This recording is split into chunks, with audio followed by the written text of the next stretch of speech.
আগামীকালই পবিত্র ঈদুল আজহা, পরিবার পরিজনের সঙ্গে ঈদ আনন্দ ভাগাভাগি করতে আজও রাজধানী ছাড়ছেন নগরবাসী। মহাখালী বাস টার্মিনালে এই মুহূর্তে রয়েছে আমাদের সহকর্মী ইমতিয়াজ সনি, আমরা একটু তার সাথে যোগাযোগ করব। ইমতিয়াজ, আপনি বাস টার্মিনালে রয়েছেন, মহাখালী বাস টার্মিনালে, একটু জানাবেন আসলে সেখানে যাত্রী চাপ কেমন দেখছেন? সকাল থেকে কিন্তু দুর্যোগপূর্ণ আবহাওয়া, তো সব মিলিয়ে আসলে যাত্রীরা কতটুকু ভোগান্তি পার করছেন সেই সাথে একটু জানাবেন যে আসলে বাসগুলো সঠিক সময়ে টার্মিনালে আসছে কিনা এবং টার্মিনাল থেকে ছেড়ে যাচ্ছে কিনা।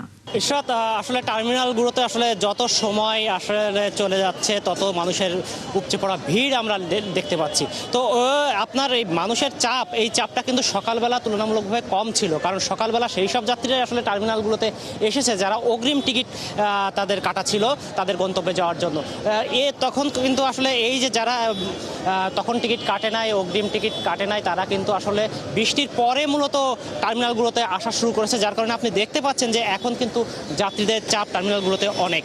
তো আমরা যাত্রীদের সাথে কথা বলেছি, তারা যেমনটি আমাদেরকে জানিয়েছেন যে তারা মূলত সকালবেলা বৃষ্টির কারণে ব্যাপক ভোগান্তিতে পড়ে এবং এর কারণে তারা যথাসময় টার্মিনালে আসতে পারেনি, যার কারণে বৃষ্টির পরেই তারা আসলে এই টার্মিনালগুলোতে এসেছে। আর শিডিউল বিপর্যয়ের কথা যেটা বললেন, আসলে গাবতলী টার্মিনালে যে আমরা সকাল থেকে ছিলাম সেখানে আমরা দেখতে পেয়েছি যে বৃষ্টির কারণে অনেক যাত্রী না আসার কারণে আর প্রতিটা বাসই প্রায় আধা ঘন্টা 40 মিনিট এবং কোনো বাস 1 ঘন্টাও বিলম্বে আর কি ছেড়ে গেছে।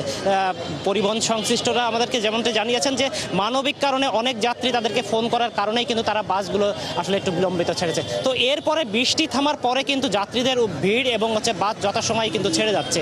আর ভাড়া দুই টার্মিনালে আসলে আমি দুই রকম অভিজ্ঞতা আসলে এখানে মানুষের কাছ থেকে শুনেছি। গাবতলীতে ভাড়া বেশি নেওয়ার অভিযোগ অসংখ্য মানুষ করেছে, যারা টিকিট ভিত্তিক মানে রানিং টিকিট ভিত্তিক যেসব গাড়ি, লোকাল গাড়ি, এইগুলোতে আসলে মানুষের কাছে অতিরিক্ত ভাড়া নিচ্ছে। তবে মহাখালী বাস টার্মিনালে এসে কিন্তু আসলে মানুষের অভিযোগটা অনেকটাই কম। তারা যেটা বলছে যে সামান্য কিছু বেশি নিচ্ছে, ঈদকে সামনে রেখে মোটামুটি সাধারণ দিনের মতোই আসলে তাদেরকে টিকিট নিচ্ছে। তো সব মিলিয়ে মানুষের চাপ কিন্তু এখন বাড়ছে। পরিবহন সংশ্লিষ্ট আমাদেরকে জানিয়েছেন যে সময় যত গড়াবে, অর্থাৎ বিকাল থেকে সন্ধ্যা, এর সময় কিন্তু আরও মানুষ তারা টার্মিনালগুলোতে আসবে বলে তারা ধারণা করছে, যদিও সকালবেলার চাপ কম ছিল। তো ইশরাত, এই ছিল আমার কাছ থেকে টার্মিনাল থেকে সর্বশেষ সংবাদ। আমি আপনাকে পরবর্তী আপডেট হলে জানাবো।